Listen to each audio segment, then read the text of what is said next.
Selesai pertandingan, mereka kembali dan berkumpul di ruangan Flander. Flander kemudian menanyakan rencana mereka selanjutnya. Ma Hongjun merayu Flander agar dia bisa tinggal di akademi. Kemudian Mubai memanas-manasi Ma Hongjun. Mubai mengatakan kepada Flander kalau Ma Hongjun punya tujuan lain. 那还不是万众瞩目啊！到时候骗几个漂亮姑娘，绝不是。 Mereka punya rencana masing-masing. Mubai dan Zukeng akan kembali ke kerajaan Starlo. Gonggong akan kembali ke sekte, dan Tangsan akan mulai mencari Xiaowo. Keesokan harinya, setelah Tangsan berangkat untuk pergi mencari Xiaowo, ayah Ronggong, Ning Fengji, datang ke akademi. Ning Fengji mengatakan kabar yang buruk, bahwa sekte si Bau Liuli telah diserang, dan menceritakan kejadiannya. Di tengah malam, pasukan Aula Wuhon membuat serangan diam-diam. Namun, itu diketahui oleh murid sekte, dan sempat memberikan sinyal bahwa ada serangan.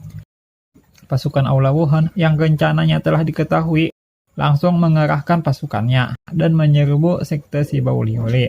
Di depan gerbang, murid sekte si Bau Liuli melakukan perlawanan dengan menembakkan senjata rahasia yang pernah dibeli dari Tangsan.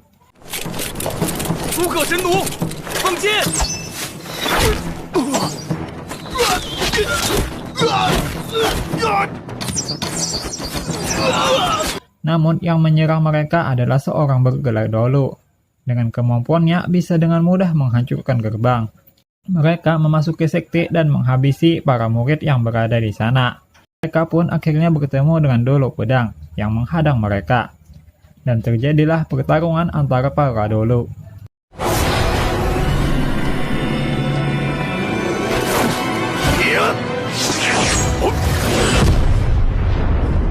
Kemudian terlihat para dola Aula Wuhon juga menyerang beberapa tempat. Sekte si Bau Liuli sudah terkepung.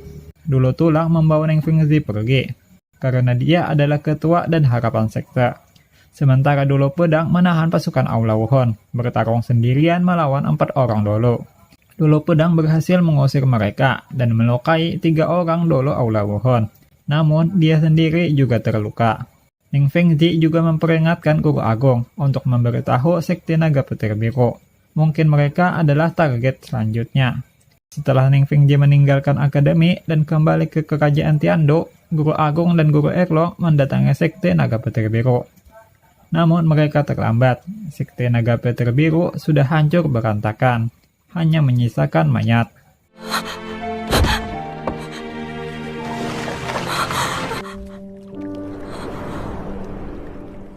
Setelah mereka kembali ke akademi, membawa Guru Erlong yang pingsan, Guru Agung menceritakan apa yang dilihatnya di sekte kepada Flander.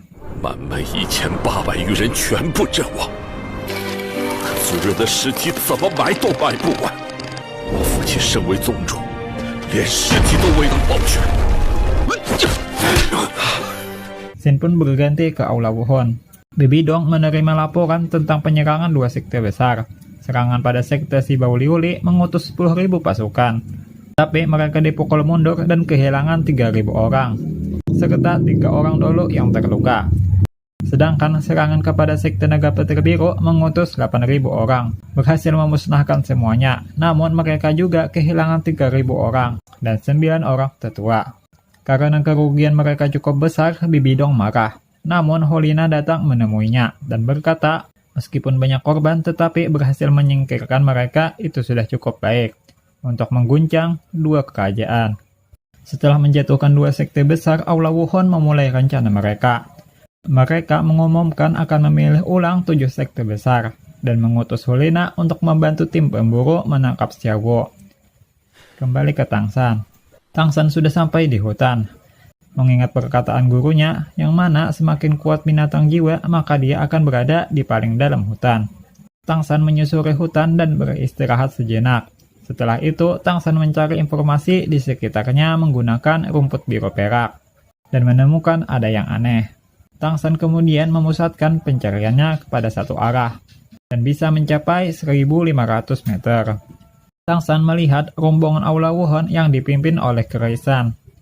Tangsan memikirkan tujuan mereka, dan mungkin hanya ada satu tujuan, yaitu mencari Xiaowo.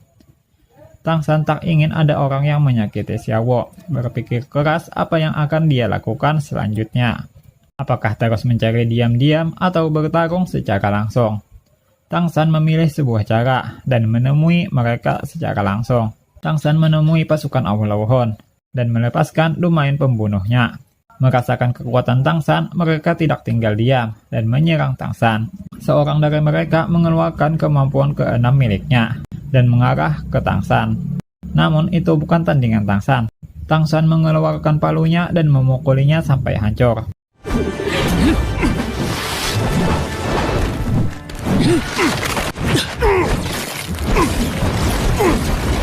Saat hendak melakukan serangan terakhir, Tang San dihentikan oleh Xiu dan dikepung oleh pasukan Aulawon. Mereka kemudian menanyakan tujuan Tang San. Tang San memberikan alasan bahwa dia sedang berburu binatang jiwa dan datang untuk bekerja sama.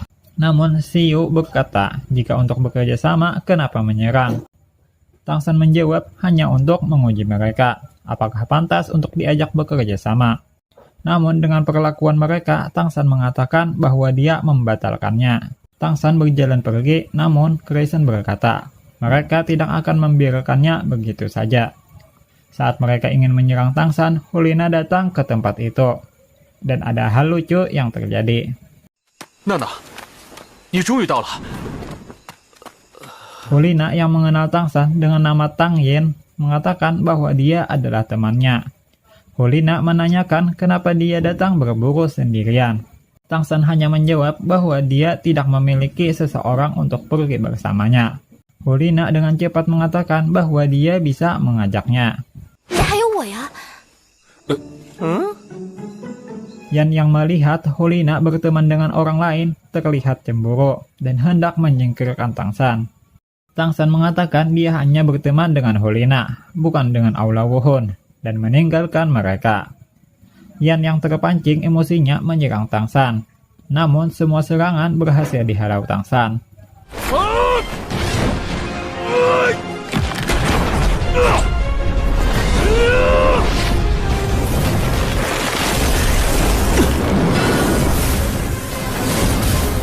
Hulina mengatakan bahwa Tang San telah menyelamatkannya saat di ibu kota pembunuh dan meminta untuk membiarkannya.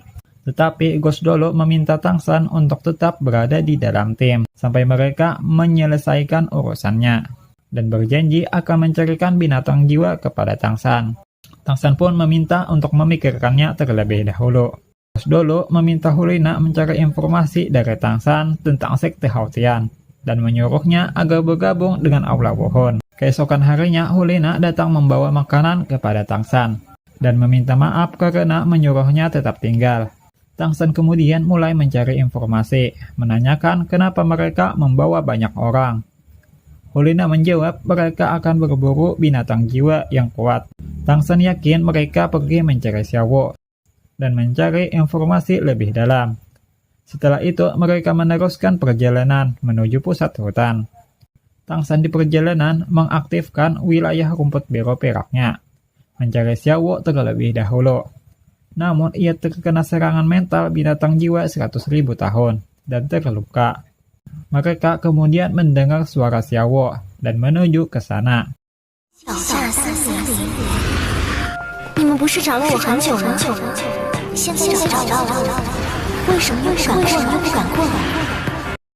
Terlihat Xiaowo berada di atas punggung kera raksasa.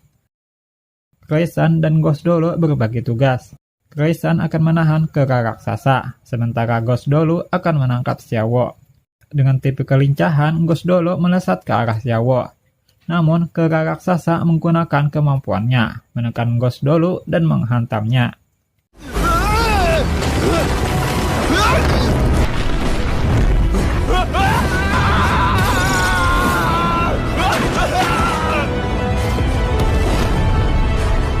Crescent yang mencoba membalas juga terkena serangan ular berkepala banteng.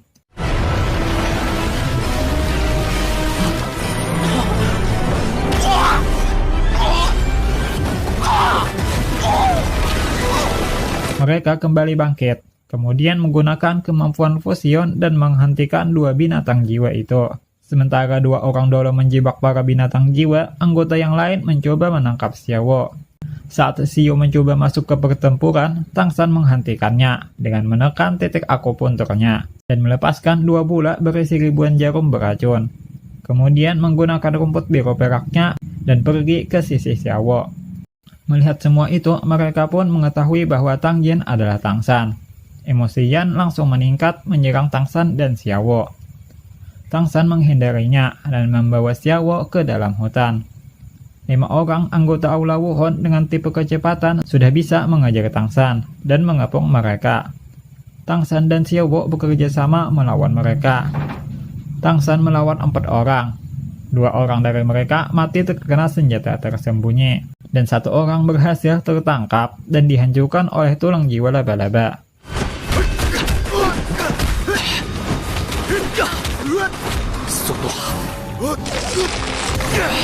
Walaupun Tang San juga terluka karena menjebaknya agar mendekat, dan yang tersisa Tang San bersama Xiaowo melakukan kombinasi mereka dan menghabisi 2 orang.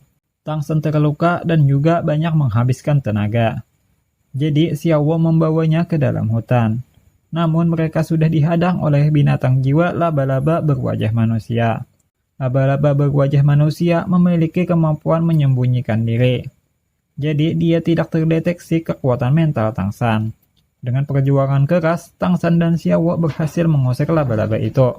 Namun karena banyak waktu yang terbuang saat melawan laba-laba berwajah manusia, Yan dan pasukan bantuan datang mengepung Tang San dan Xiaowo. Mereka bersama-sama merilis avatar roh mereka, menggabungkan kekuatan dan menyerang langsung Tang San. Tang San mencoba melindungi Xiaowo dengan semua kemampuannya. Di bawah tekanan mereka semua, Tang San berhasil naik ke peringkat 60. Namun kekuatan jiwanya hampir habis. Tang San kemudian melemparkan Xiaowo ke udara dan menghalangi mereka menangkap Xiaowo dengan sekuat tenaga. Tang San kini dihajar habis-habisan demi menahan mereka mengejar Xiaowo.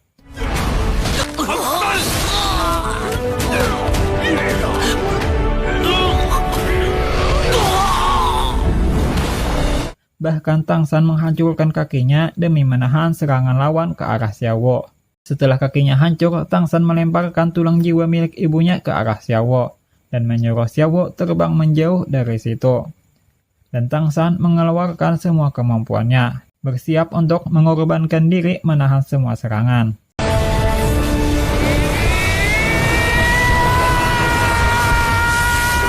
Xiaowo tidak tahan melihatnya, dan juga tidak membiarkan Tang San mengorbankan diri. Xiaowo berteriak keras menggunakan semua kekuatan jiwanya. Kekuatan itu juga dirasakan oleh 2 binatang jiwa. Mereka menghancurkan penghalang dulu dan bergegas ke tempat Xiaowo. Xiaowo mengorbankan jiwanya untuk menyelamatkan hidup Tang San, dan menjadi cincin jiwa Tang San. Pengorbanan Xiaowo berbeda dengan ibunya Tang San. Jika ibunya Tang San masih meninggalkan bibit dan jika berkultivasi, maka dia bisa kembali. Namun Xiaowo berbeda. Karena Tang San belum di tingkat dulu, Xiaowo harus mengorbankan hidupnya demi memberikan cincin jiwa kepada Tang San berapapun tingkatan Tang San.